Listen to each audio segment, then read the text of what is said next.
Muy buenos días, estamos de nuevo en el programa ¿Por qué enfermamos? Buenos días, María Isabel. Buenos días, me alegra mucho estar acá. Buenos días a todos y a todas. Muchas gracias. Buenos días, Andrea. Buenos días, Fernando. Buenos días, María Isabel, Iván Andrés, Valentina y a los oyentes. Qué bueno que estamos hoy de nuevo en el programa ¿Por qué enfermamos? Vamos hoy a... Les invitamos por favor a los que se conectan a través del Facebook que se conecten a través de YouTube. Hoy no tenemos la posibilidad del Facebook por factores técnicos. Nos pidieron nuevamente que retomáramos el tema del Restrepo. ¿Restrepo? ¿Qué es eso? El respeto. ¿Qué es eso? Bueno, jalándole pues al Restrepo, perdón, al respeto. Hay muchos interrogantes que quedaron en el aire con relación a lo que fue la comunicación de algunas personas por ver al micrófono y gente que ha escuchado la grabación posteriormente nos han dicho que hay algunos aspectos pues, que no quedaron como muy claros y que sería bueno profundizar en ellos. Entonces, bueno, comencemos con esas inquietudes si les parece. Me supongo que hemos reescuchado y partamos de ahí a ver. Bueno, yo sí quiero como comenzar con algo específico y es retomar el tema de la conciencia en el sentido de la sexualidad. O sea, qué tan conscientes somos cuando ya nos sentimos en capacidad o con el deseo de tener relaciones sexuales y en conciencia saber que este acto conlleva el nacer o la posibilidad de que nazca un bebé. Qué bonito, te fuiste directamente a un aspecto que ha sido de mucha inquietud y es como así, si a mí me enseñaron que el respeto era desde la autoridad, yo tenía que reconocer la autoridad y la opinión de los demás y tenía que tener en cuenta la adultez de la persona y los años vividos y todo aquello. Y aquí resulta de que damos un viraje completamente contrario a lo que significa mirar hacia afuera para mirar hacia adentro. Bueno, ahí tocas un asunto, Sandra, fundamental y es la responsabilidad sexual como una condición de la educación para la responsabilización de la sexualidad propia. Es decir, estamos diciendo con esto que una educación sexual real parte de la conciencia del pilar fundamental del respeto por el otro, que es el respeto por sí mismo. ¿De dónde está partiendo la educación sexual nuestra? Desde la biología tontarrada, perdónenme que lo diga, desde la biología tontarrada, pensando y tomando la causa como efecto. Es decir, el efecto son la biología, el efecto de las ideas es la biología. La biología viene a ser como una derivación, una manifestación de aquello que podríamos nombrar como lo sutil. Si las ideas se establecieron como una forma de aterrizar en la célula aquello que se concibió inicialmente como un sueño de la humanidad, pues tenemos que decir que ese sueño aterriza en la composición sexual que nos permite la reproducción, pero también nos permite las diversas formas del placer. Es que me estaba acordando desde el programa pasado, Fernando, que mencionaste la sexualidad desde un lado muy bonito y es desde el lado de la creación, de ese poder, de esa energía sexual que que todos tenemos y que al compartirla, como también en esa conformación de estos del género femenino y masculino se transmite en el ADN y nosotros venimos pues como a ser parte de esta humanidad a través de esa unión. Primero pues ser conscientes de lo más lindo que es la energía sexual y que si somos conscientes de esto, imagínate, podríamos traer seres muy despiertos y conscientes a un mundo para no repetir. Aún así, se realiza como un acto donde solamente se ve un disfrute, pero un disfrute de un placer muy someramente, sin ser conscientes de cuánto necesitamos cada uno sanar. Si somos conscientes de conocernos interiormente, porque lo que tú dices ahorita, todo lo vemos es hacia afuera. Entonces ya nos creemos en capacidad según los esquemas de una sociedad listos para ser padres. Y sucede que muchas veces ni nos conocemos. Entonces al unir esta fuerza tan bonita, vienen hijos que en el momento nadie nos enseñó ni siquiera a ser papás, porque realmente eso debería ser algo intuitivo y debería ser algo desde el mismo amor, desde el mismo corazón, salir todo esto. Y cuando nos encontramos con situaciones que ponen en duda, que hay temores y todo esto ya el bebé lo está sintiendo desde el mismo vientre.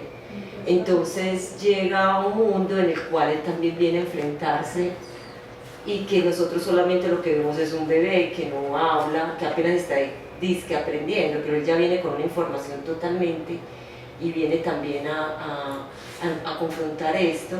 Y bueno, yo digo, pensando como desde la humanidad, ¿hasta cuándo como seres humanos vamos a ser conscientes de que cada vez que traemos un bebé al mundo, deberíamos ser tan conscientes de traerlos en mejor condición?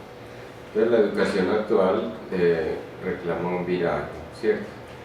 En doble sentido. Uno, porque la orientación de la educación está dada desde elementos superfluos, desde trastroque de valores, mirando el mundo desde afuera y tratando de sostener a como de lugar una mirada completamente foránea, extranjera, fuera de sí mismo, quiero decir, mientras que la educación que estamos proponiendo aquí es la educación para la mirada de sí mismo. Así es. En un sentido, entonces, es darle unos cimientos a esto que podríamos llamar la nueva era, ¿cierto?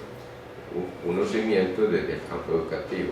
Pero también hay otro hecho fenomenal, y es que muchos de los niños ya vienen, ya lo decía Sandra, vienen marcados ya con una información precisa y no van a hacer caso de los valores en que hemos crecido.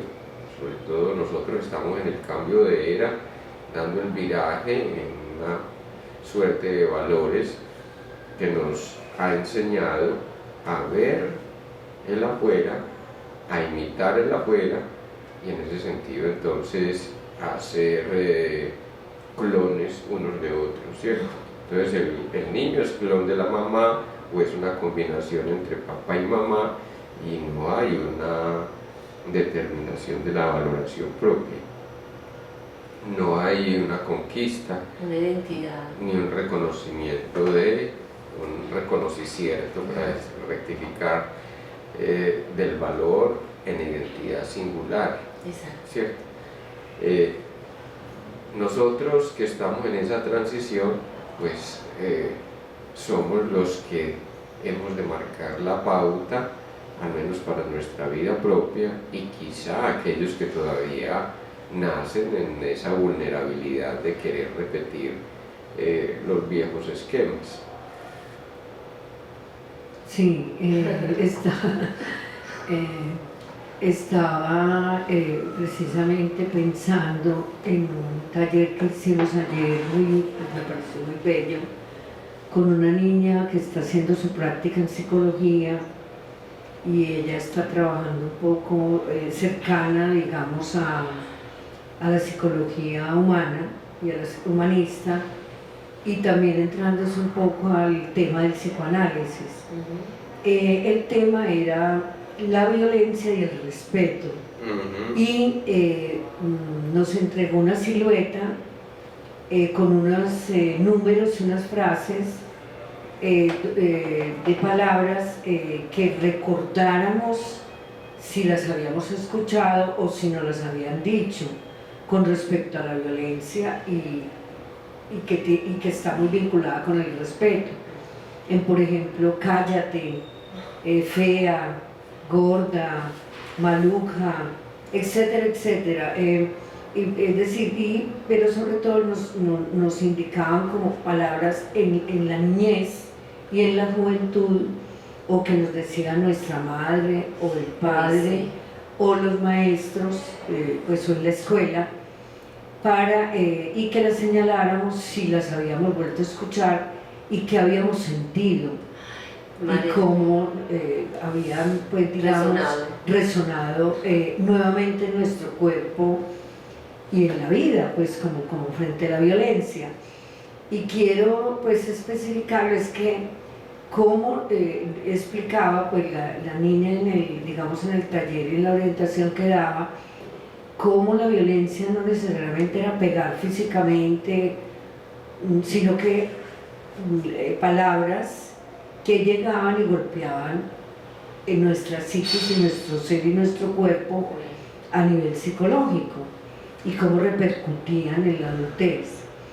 Fue muy interesante, muy bonito, porque a través del taller se fue entendiendo cómo el respeto, primero, tiene que ver el respeto hacia nosotros mismos y hacia nosotras mismas, cómo yo me valoro, cómo yo y también me interrogo y cómo, pues digamos, doy respuesta positiva a ese tipo de, digamos, de agresiones o violencias, pero sobre todo en términos de no seguirlo repitiendo y seguir haciéndolo de generación en generación. Uy, a mí me llegaron ese cállate, me resonó no tanto porque a mí me lo dijeran, sino porque lo utilizaban en mi casa, en mi hogar, o sea, en mi hogar con mis hijos, hacia mis hijos. Viene de otro rango de familia, y era cállate, y a mí me sentía, llegó un momento en que, bueno, al principio lo escuchaba, y realmente como yo no había nacido con ese cállate, pues yo lo escuchaba, pues no hacía caso, pero ya cuando fue utilizado hacia mis hijos, me dolía el corazón, era como si algo me dijera, esto no más, hay que colocarle un límite, porque ellos empezaron después a repetir el cállate, al perrito, a la gente, y yo decía, ¿qué es esto? Es una cosa de, lo sentía violento, lo sentía como si fuera un golpe, pero también me he preguntado qué tanto ruido tiene la persona que dice cállate, tanto ruido que no soporta una risa de un niño o un grito porque están pidiendo algo, porque es una manera de pedir, y que es tanto lo que también ellos repiten, que ha venido de generación en generación, pero claro que duele, y al decirlo el corazón como que me late fuerte porque lo escuché mucho, lo permití hasta un momento, hasta que dije ya no más, ya esta palabra no sigue más, y costó que se dejara de escuchar cuando yo me separo, se dejara de escuchar en mi casa, pues en mi hogar con mis dos hijos, costó, porque hay muchas cosas que acogemos y sin darnos cuenta son violentas, palabras que vienen con violencia. Sí, bueno. Si ha habido una violentación sexual, entonces va a haber otro tipo de violencias. Quiero decir, hagámonos cargo cada uno. Finalmente no se trata de lo que hace la familia, lo que hacen los demás, sino de lo que hacemos y repetimos internamente. Decíamos aquí de que las tres estructuras principales psicológicas son la pelea con un cuerpo que no sé qué hacer y una sexualidad huyente que no sé cómo dirigirla. Entonces aprendo a maltratarme a través de la enfermedad. La pelea con los orígenes, que es la neurosis de angustia, la pelea con los orígenes, una madre que no supo si tenerme o no tenerme y tenía sus dudas y bueno, tal vez me concibió en unas situaciones difíciles, tal vez yo mismo, sin saberlo, le ocasioné qué tipo de traumatismos en su vida, etc. Y está el otro tipo de sexualidad, que es la sexualidad que nos viene por la excitabilidad del intestino, ¿cierto? Que es la que produce la neurosis obsesiva. Entonces, 3 tipos de sexualidades, 3 tipos de violencia, ¿cierto? En la neurosis obsesiva hay una violentación permanente de sí mismo. En la neurosis conversiva hay una neurosis de enfermarse, porque sí, enfermarse porque no. Hoy tengo tal examen, mañana voy a revisión médica, pasado mañana me operan y nos pasamos en eso. Voy a la receta, es que me van a dar una receta, es que... Y la neurosis de angustia, que es qué tengo que hacer para que me quieran, qué tengo que hacer para que me tengan en cuenta, qué tengo que hacer para que el otro me tenga consideración o al menos me mire, ¿cierto? Hay otro tipo de neurosis, por decirlo así, que ya es la perversión, ¿cierto? Y es los que se anclan a la posición de el irrespeto. Como yo fui irrespetado, entonces voy a generar el irrespeto con el otro.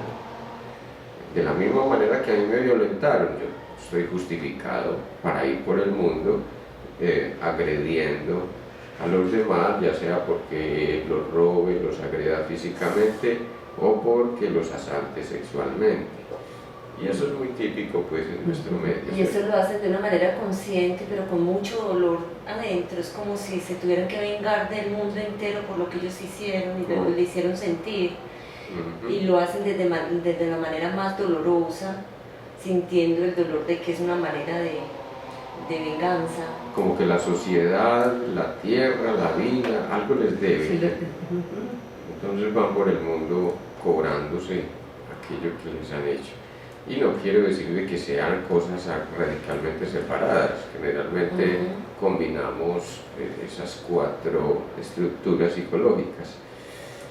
Pero se trata aquí es de aterrizarnos y mirar desde los elementos que proporcionamos, mirar en qué sentido cada uno podemos identificar el aspecto estructural que nos está perturbando la salud, que nos está dañando la existencia y que tiende a reproducirse también socialmente, ¿cierto?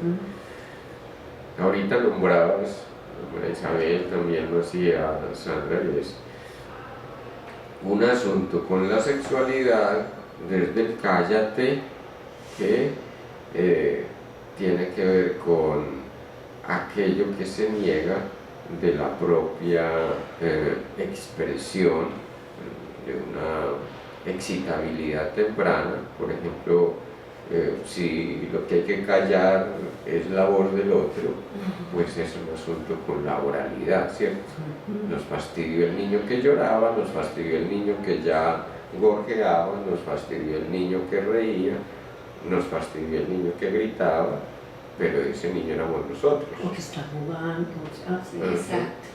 Ese niño fuimos nosotros. Ese niño en algún momento fue reprochado por estar expresando a través a viva voz lo que sentía su cuerpo, lo que reclamaba su existencia. Entonces, ¿qué hace el adulto o la persona posteriormente? Repetir esos esquemas que han realizado en la relación con él o con ella. Entonces no queremos decir que es que hay que practicar una educación absolutamente perfecta, no. Es reconocernos en aquellos factores que han marcado la existencia y nos han dejado una ristra de traumatismos. Por ejemplo, así de pasón, una persona va a la consulta y tiene cantidad de síntomas. Entonces el primer síntoma que manifiesta es un diagnóstico pseudoepiléptico. O sea, los médicos le han dicho que no tiene epilepsia, pero que tiene rasgos epilépticos. ¿Sí? Hay que seguir exámenes y un examen tras otro, neurología por aquí, neurología por allá. Luego habla de unos pólipos, luego habla de unas migrañas, luego habla de manifestaciones de anestesias localizadas, ¿cierto?, en su cuerpo. Y bueno, vamos a ver y resulta que lo que hace es llevar al médico lo que no resolvió para sí de un abuso sexual temprano. Miren cómo se dio el asunto de la sexualidad temprana. Según eso, a los 4 años, pues según la narrativa, más o menos a los 4 años, la madre se va a bañar y deja con una persona cercana a la niña, y la niña pues, es tomada de manera violenta por el adulto y la coge una vez, la niña se le escapa, vuelve y la coge, la niña se le escapa, y así sucede más o menos por unos 10 minutos el asunto. Ella llama a la mamá que está en el baño, está pues en su limpieza, ¿cierto?, en sus quehaceres de limpieza personal. Y posteriormente, le estoy contando esto es porque el trauma que se repite es ir de médico en médico, de especialista en especialista, pues la toman por la nariz, la toman por la cabeza, la toman por los genitales, la toman por el aparato digestivo, y cada quien la toma a su manera, para repetir la misma violencia de que fue objeto en aquellos asaltos sexuales. Si ustedes se dan cuenta, entonces había un pedido de la niña. Miren ustedes la hermosura del asunto. La niña reclama el cuidado de la mamá. La mamá está ocupada en sus quehaceres. Entonces ella queda fijada a que ha sido asaltada sexualmente, ha pedido ayuda, la mamá no puede acudir, vuelve a pedir ayuda, la mamá no puede, y entonces como se desatan una cantidad de síntomas, vuelvo y digo, la llevan de especialista, de consultorio en consultorio, y de allí pues entonces tenemos de que hay que resolver la demanda de cuidado que la niña no asumió por cuenta propia y que esperaba del adulto. ¿Qué es lo que vemos posteriormente de esta persona? A los 30 y tantos años todavía vive con los papás, y son los papás los que se ocupan del mercado, del cuidado de la casa, de brindarle la comida, hasta atenderle la cama, etc. Fernando, yo estoy aquí como que, bueno, uno mira tantas cosas y todavía se sorprende, pero ¿cómo despertar esa escucha interna para comprender y para comprendernos como seres? O sea, porque es una falta de escucha interna. Realmente tú lo decías, el camino al respeto está en sí mismo, y como todo lo buscamos hacia afuera porque esperamos el respeto del otro, el que está afuera, el que nos debe de comprender, porque asumimos también posiciones donde desde la, digamos, sencillez, o siendo muy humildes, siendo muy buenos, y no comprendemos por qué nos faltan el respeto. Pero aún así hay cosas que están muy allá, muy adentro, desde el inconsciente, que se van como quedando porque no nos gusta escucharnos. Es como en el día que vivimos el día de hoy y no somos tan conscientes porque no nos gusta la noche, nos aterra, porque cada vez que nos pasa algo malo tratamos de olvidarlo. Decimos, no, eso fue tan malo que yo prefiero olvidarme, me voy a quedar con lo bonito. Pero algo de eso que yo viví me trae una enseñanza. y si yo lo reflexiono en la noche puedo saber qué me trajo y puedo escucharme y puedo sentir y decir esto dónde fue que me llegó y por qué esto me está removiendo tanto para poderlo elaborar. Entonces, ¿cómo hacer para que esto que estamos haciendo desde acá sea un llamado a que nos escuchemos, a que aprendamos a escucharnos, a que no nos dé miedo escucharnos y que podamos empezarnos a respetar nosotros mismos desde esa escucha? Qué maravilla lo que estás diciendo, porque justamente va en la línea de lo que proponíamos ahora de una nueva educación sexual.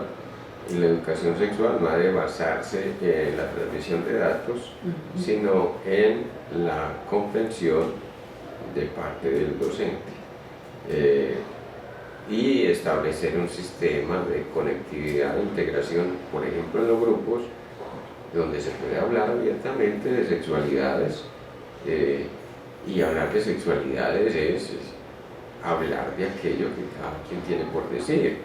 ¿Por qué? Porque creímos que la sexualidad era fijarnos allá en un asunto de genitalización y creamos el genitalismo, el ismo, la isla de la genitalidad, suprimiendo todas las probabilidades que nos da una sexualidad más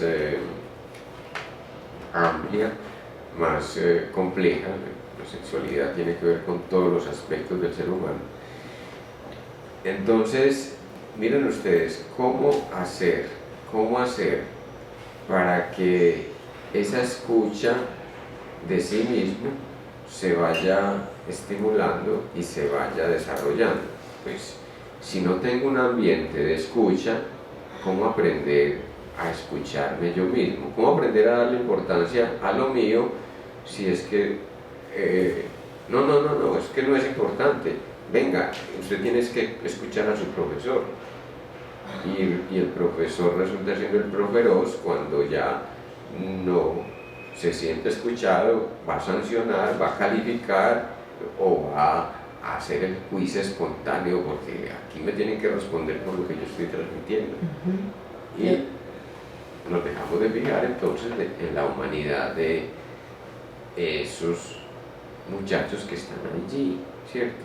Yo creo que uno de los cambios estructurales que podría dar la educación llamada superior es establecer auditorios para la escucha y la integración de saberes, no ya para la transmisión de conoceres, ¿cierto?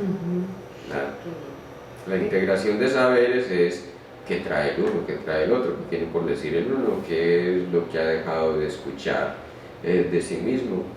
Una de las cosas que hacemos a través de los retiros, a través de los seminarios, es justamente esto, ¿cierto? ¿Qué fue lo que dejé de escuchar en mí mismo? Y la persona misma va recabando, o incluso nos da permiso de que digamos, bueno, a usted posiblemente le pasó esto y esto, ¿qué tiene que ver con usted? Y la persona mismo trae a colación algo que no había identificado o que no relacionaba. Por ejemplo, un asunto que desestimó en la infancia temprana. Su madre no lo quiso soltar, no rompió el cordón umbilical. Ah, sí, mi mamá me decía que yo tenía que ser el apoyo de su vejez. Yo me quedo aquí pensando en esto que estás diciendo desde la educación, en el sentido de que se anuncian o se revelan y se denuncian los abusos sexuales, pero ya el acto final. Sí. El acto final, pero ¿qué sucede cuando desde la docencia, desde la casa, desde afuera, desde cualquier comunidad se están viendo niños, mujeres, hasta hombres, porque también sufren del abuso, en actitudes calladas, en gestos que uno dice algo le está sucediendo y no, simplemente cuando ya está en una problemática es que todo se viene a acusar y a juzgar al que comete el acto. y sucede que esa también es una víctima, ha sido una víctima en algún momento.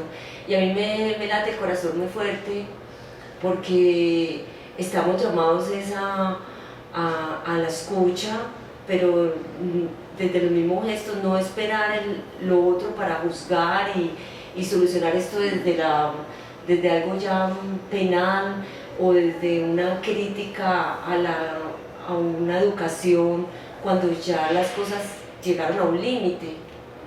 Sí. María, ¿ibas a decir? Es que, digamos, continuando el taller, analizábamos, pues después de que mirábamos como esa parte, que verbalizamos personalmente cada uno de los participantes, había un reverso en la silueta donde habían dos preguntas. Entonces una pregunta que era sobre qué me perdono, cómo me perdono frente a, digamos, como la inconsciencia que tuve de X y Y situación.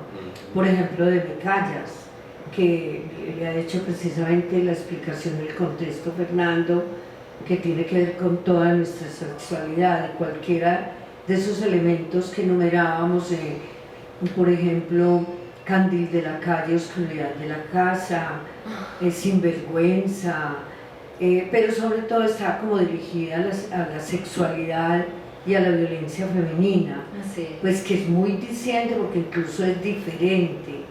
Habían dos hombres en ese taller y ellos expresaban muy distinto qué les había pasado y cómo a ellos no los callaban o no les advertían, pero mencionaban su soledad de la sexualidad, del descubrimiento de su sexualidad frente a sí mismo y frente a los otros.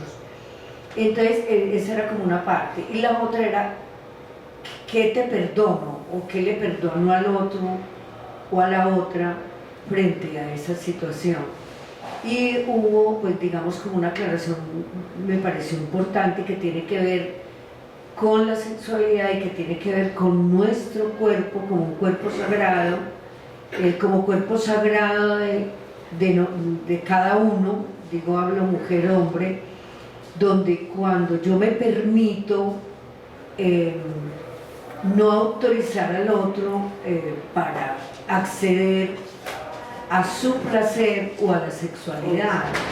Entonces, todo eso desencadena una cantidad de preguntas y de situaciones, y que son pues, el análisis que ha hecho Fernando y que vos empezabas, Sandra, diciendo cómo yo accedo a un embarazo o a una relación que no sé qué va a resultar, y si yo estoy preparada para traer un ser humano o es simplemente para mi placer.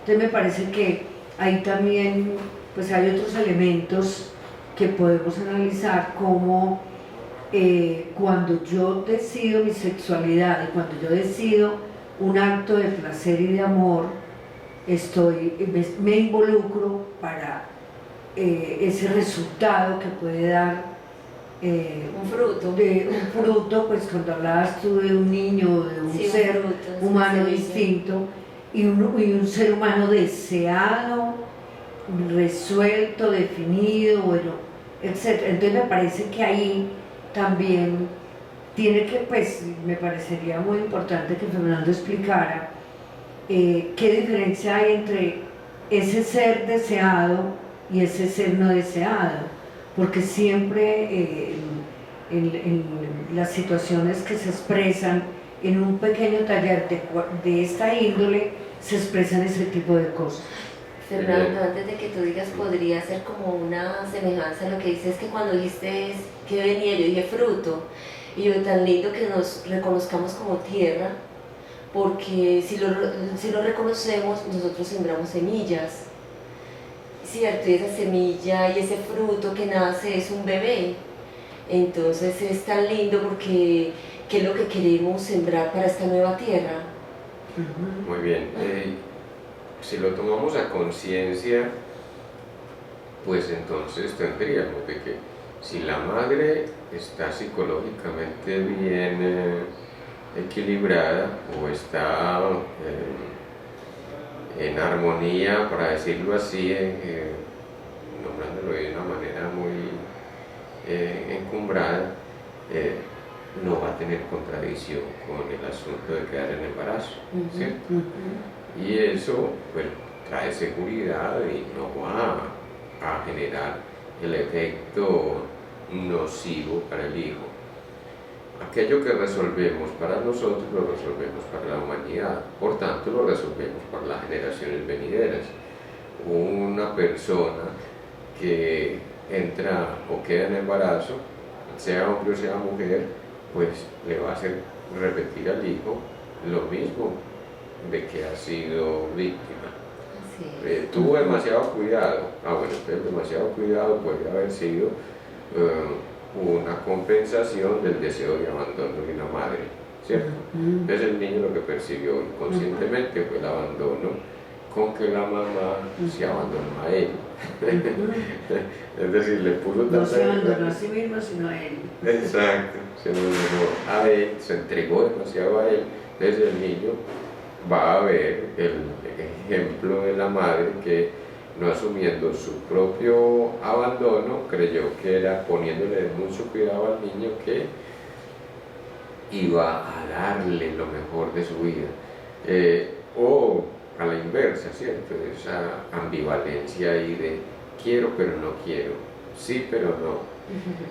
Y qué tan importante eso de entonces escucharnos como humanidad actual dentro de los parámetros que estamos proponiendo, para que cada uno se pregunte hasta dónde el hecho de quedar en embarazo, solo por mirar un aspecto, el hecho de quedar en embarazo viene a ser un asunto de repetición y para quién lo estoy haciendo.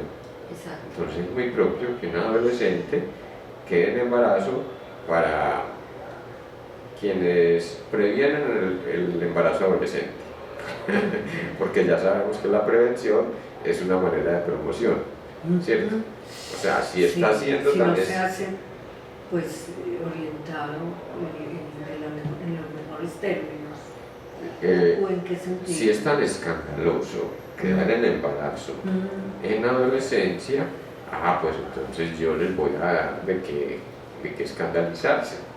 Dirá la niña rebelde, por algo tengo que destacarme. Bueno, ahí viene una cantidad de cosas pues que inconscientemente se repiten. ¿Por qué? Porque el embarazo o todo asunto preventivo que no trabaje la singularidad y la emocionalidad de los implicados va a tener el efecto inverso. Es decir, yo no puedo ir a decirle a la persona deje de fumar, que eso le hace daño.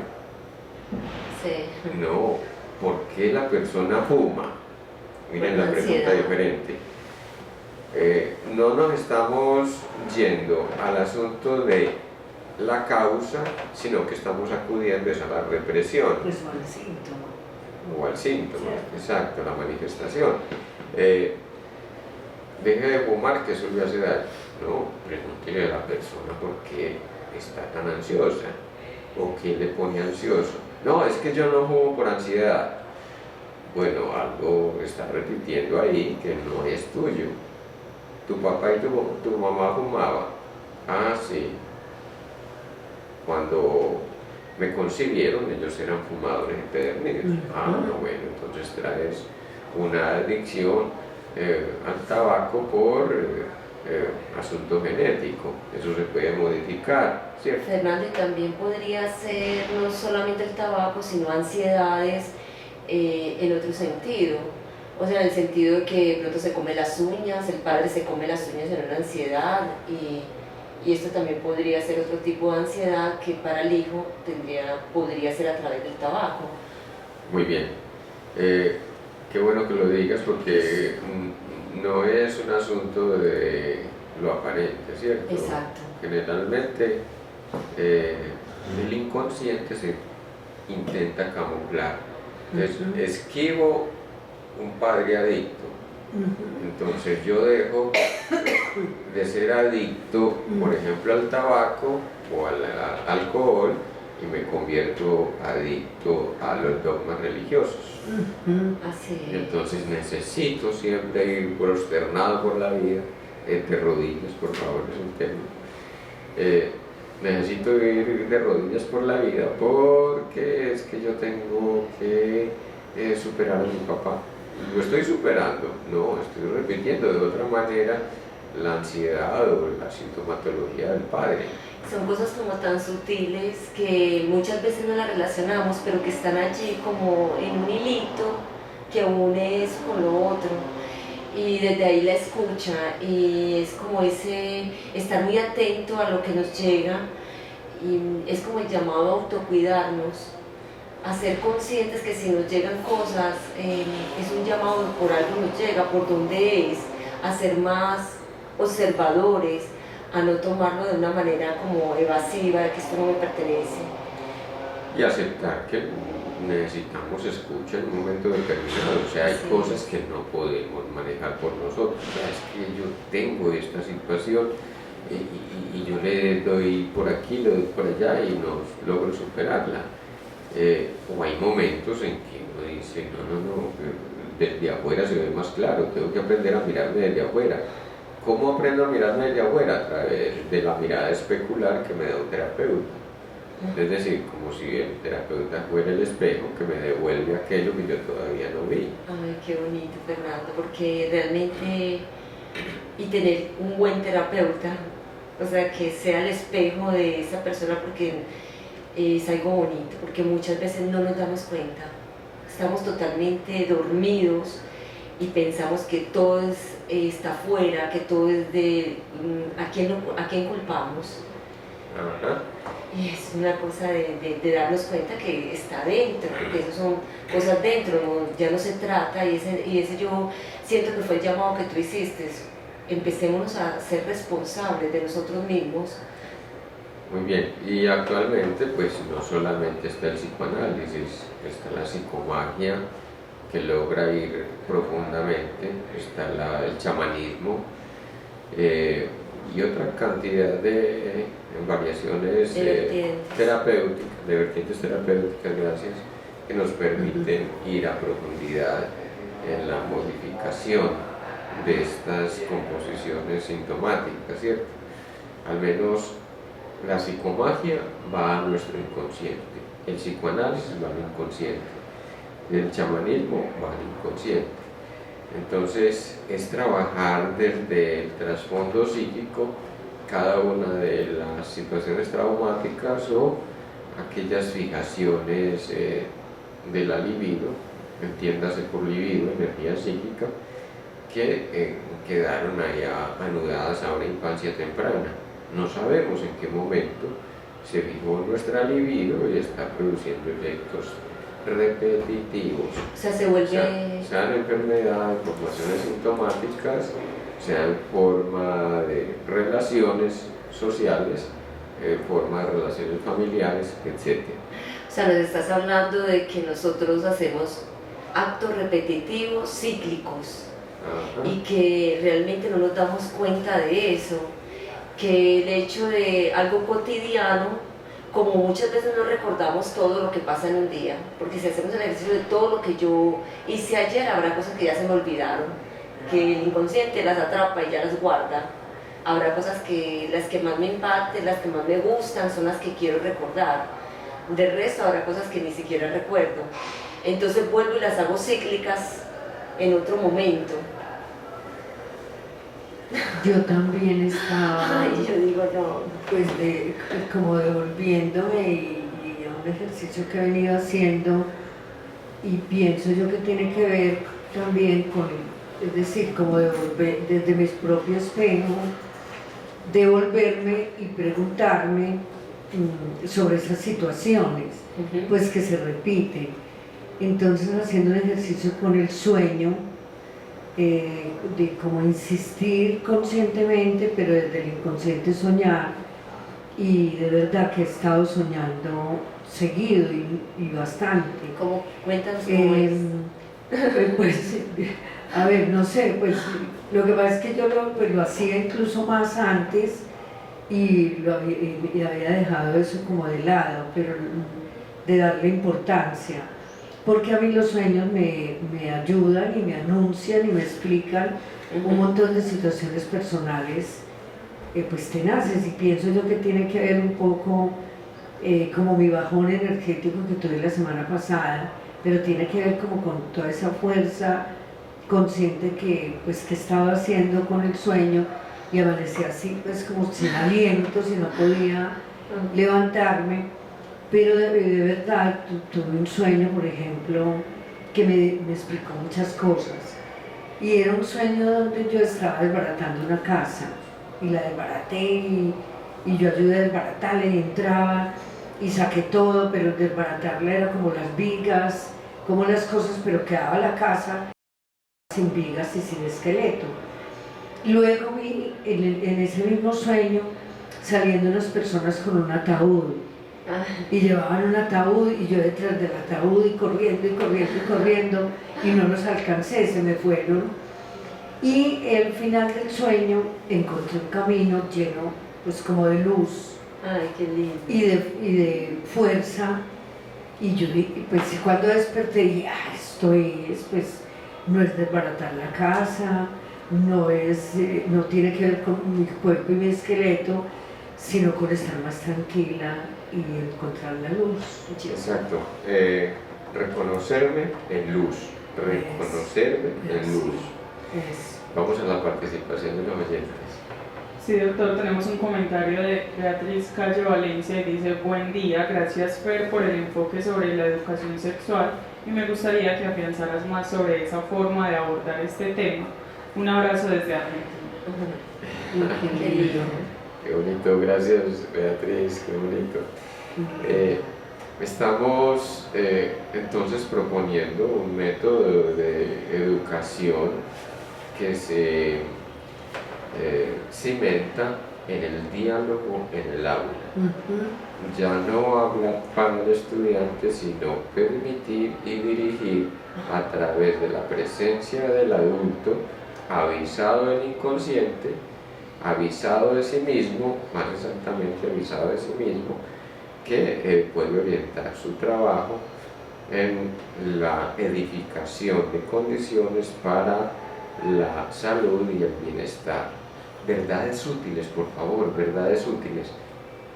¿De qué nos sirve a nosotros saber el gerundio de no sé qué verbos si no sabemos conducir la existencia y ni siquiera nos imaginamos qué podrá ser de nuestro futuro? Y las fechas de las batallas, por ejemplo. Por ejemplo, ¿de qué nos sirve? Las Las verdades útiles surgen del reconocer la verdad que cada uno lleva dentro de sí, y son verdades netamente emocionales. Entonces uno puede abordar, Beatriz, sabemos que eres profesora de español y literatura, y entonces uno puede abordar la sexualidad desde el español y literatura.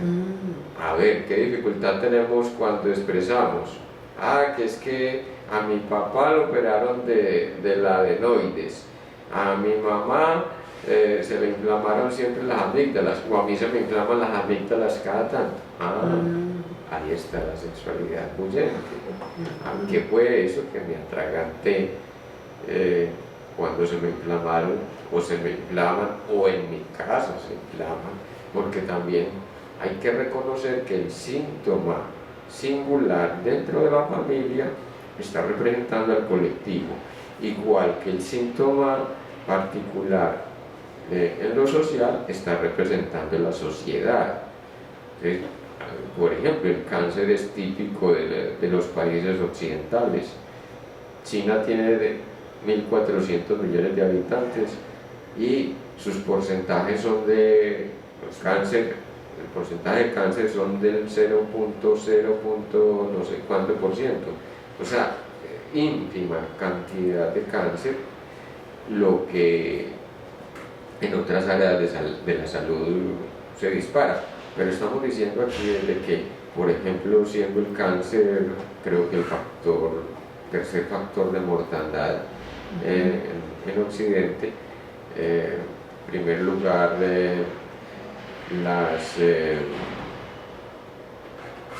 los accidentes de tránsito y la violencia, segundo el factor cancerígeno, perdón, el factor de las cardiopatías y tercero el cancerígeno. Decimos entonces que cada sociedad está haciendo su manifestación y lo hace a través de los integrantes. Los más sensibles van a presentar una sintomatología o un cuadro específico. Volvamos entonces. En el trabajo, en el aula, es, por ejemplo, ¿quiénes tienen dificultad en pronunciar la R? El carro rueda por la carretera. El carro no rueda. Entonces, es una afección en la forma de pronunciar que tal vez venga de la familia. Y en todos vamos a encontrar, en todos los casos vamos a encontrar factores comunes de los cuales hay una participación colectiva, pasiva en la mayoría, pero activa en aquellos que sufren los síntomas. Fernando, tú estás haciendo como conciencia.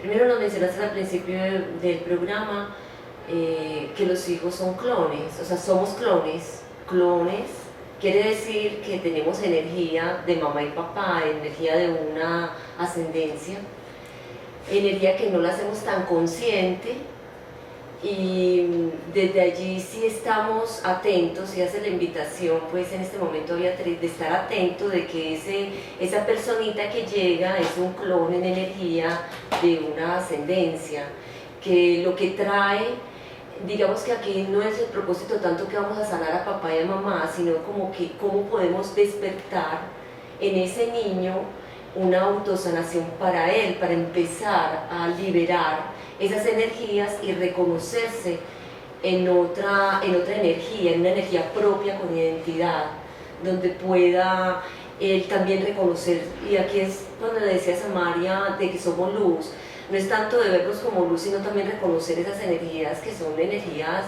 digamos, algunas oscuras, ¿cierto? Claro. Las oscuras, y que si las reconocemos podemos elevarnos en esa luz que somos. Sí, el sueño que presentaba María es muy diciente porque es como el sueño te lleva en una lucidez exquisita. A ver, ¿qué voy a hacer yo? ¿Qué estoy haciendo con mi vida? Estoy dejando que otros la desmantelen. Y luego, ¿dónde me van a llevar? Me van a llevar al cementerio. Sales detrás de ellos y no te los alcanzas. No, es que no tenías que alcanzártelos. Tenías era que encontrarte con que la luminiscencia parte de volver a ti misma. Esto es hermoso. Miren, es una enseñanza básica. Volver a nosotros mismos, siempre volver a nosotros mismos. ¿Por qué le estoy dando tanta importancia al papá y a la mamá? No, porque me dejé de dar importancia para centrarme en el otro. Y miren una cosa, esto es tremendo. La mayoría de las veces tomamos el camino de la enajenación, es decir, la huida de nosotros mismos desde la infancia temprana. Nos dijeron que teníamos que vivir para el otro. Bueno, entonces pongámosle este cuerpito a que otro lo coja y lo manipule. Miren ustedes desde donde parte el respeto. A los 3 años, el niño recibe esa orden de usted tiene que vivir para los demás. Pero ¿cómo así usted va a ser egoísta? Usted no puede estar dándole tanta importancia a su propio ser, etcétera, etcétera. ¿Qué hace el niño? Entonces, ¿cuántas veces el abuso sexual o el abuso agresivo de otros viene también como una promoción que lanzamos hacia afuera? Estoy en oferta. Necesito vivir para ustedes, vengan a ver, ocúpense de mí, cómo me van a ligar o cómo me van a amarrar a su destino para que yo pueda vivir para ustedes. Ah, bueno, entonces usted que es conversivo, tiene estructura conversiva, entonces le vamos a amarrar a la medicina occidental. A usted que es que tiene miedo que tiene tanto miedo a vivir, entonces a ver cómo lo amarramos a la demanda de afecto. A usted que es tan obsesivo, a ver cómo lo amarramos al deber, ¿cierto? Claro, porque mira que ayer, por ejemplo, una mujer feminista y súper feminista decía y explicaba, haciendo conciencia como de esos elementos: yo soy abnegada, sacrificada, obsesiva, como un valor, pero entonces decía obsesiva con el orden, etcétera, etcétera. Y entonces alguien le preguntaba, bueno, pero ¿y qué has hecho por ti? Y dice, no, muchas cosas, pues afianzar eso, pues el sacrificio, la abnegación y el servicio, yo sigo sirviendo. Pero ¿has pensado en ti misma? Ay, la verdad que no. Y concluíamos al final que no ha pensado en sí misma, que no ha hecho nada por sí misma y que sigue repitiendo la historia religiosa o de la cultura religiosa, porque pues eso lo dijeron desde niña. Y ese concepto tan terrible del servicio. Nadie absolutamente está aquí al servicio de qué, de quién. No, que al servicio del universo. La nueva era entonces viene a decirnos que estamos al servicio del universo. No, nadie es vicio de nadie ni de nada. El universo no necesita vicios, Dios no necesita vicios. Necesita y necesitamos reconocernos en la deidad. ¿Cómo así que reconocernos en la deidad? Somos co-creadores. El universo no sería el mismo sin nosotros. El universo no sería el mismo sin nosotros. Estamos aquí en co-creación, en reciprocidad con la totalidad. Yo avanzo para que el todo evolucione. El todo evoluciona y me permite a mí nuevos lances de evolución. Así es sencillo. Así es. Yo quería agregar también ahorita, pues con respecto a la educación, en la pregunta que hacía Beatriz y lo que tú mencionabas, Fernando, porque acaba de cumplir 100 años la metodología Baldo, Sí. que parte de, pues digamos, como de unos elementos, 3 elementos muy importantes, que son la libertad, el respeto y la autonomía del niño. Y me parece que está ligado y es muy importante, porque incluso trabajan el septenio, o sea, los niños y las niñas de los 1 a 7 años, luego el segundo septenio, etc. Y plantean las áreas integradas, no las áreas aparte y donde, sino pues como tradicionalmente las estudiamos casi la mayoría de nosotros, pues en el caso mío, sino que integran pues las artísticas con la matemática, el lenguaje, la música, es decir, todo lo que tiene que ver con la creación, la autocreación y la recreación. Entonces, ahí es donde uno ve, por ejemplo, preguntas como hacen los niños en el caso pues, de Rafaela, ¿qué es la paz? ¿Cómo la tierra la podemos sanar entre todos y cómo somos responsables de las semillitas que se pierden diariamente, etcétera, etcétera? Entonces me parece que también tiene que ver, y en ese sentido, cómo hacemos parte, pues los abuelos, los papás y las mamás, en esa educación, de no repetir los círculos anteriores, sino ayudar a que ese niño y esa niña sea autónoma, consciente pues incluso de sus propias preguntas. Qué bonito. Exacto, y una condición de esa educación sexual es aceptar que estamos aquí para acompañar el proceso educativo del niño, de acompañar el proceso de formación de su personalidad, no determinando ni estructurando su personalidad. ¿Cómo entendió la educación occidente? Como la imposición de mecanismos y esquemas que ayudaran a moldear la personalidad. O de teorías, conceptos. Exacto. Educare quiere decir sacar lo que ya está dentro. Ay, qué hermosura. Qué bonito. Qué Entonces, Beatriz, en ese sentido, y para todos los oyentes, es ayudar a sacar lo que ya está dentro. Entonces, me parece a mí que la educación, en este sentido, más allá de esa metodología de Waldorf, cómo ahondar en la posibilidad de que cada uno pueda observarse más y más profundo cada vez y ayudar con las herramientas, por ejemplo, herramientas de meditación, herramientas de yoga, herramientas de recapitulación, herramientas de ensoñación, herramientas, todas las metodologías que hay.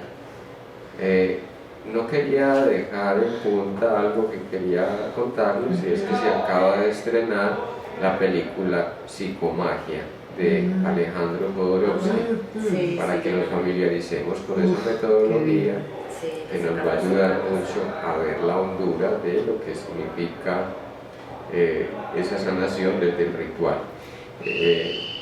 No sé si tenemos participación última. Sí, por acá Claudia Patricia Calle Valencia dice: buenos días, gracias Fer, somos uno con todo cuanto nos rodea. Si evoluciono, todo evoluciona. La educación está dada ahora a que los profesores aprendan con los niños y estos traen mucha información.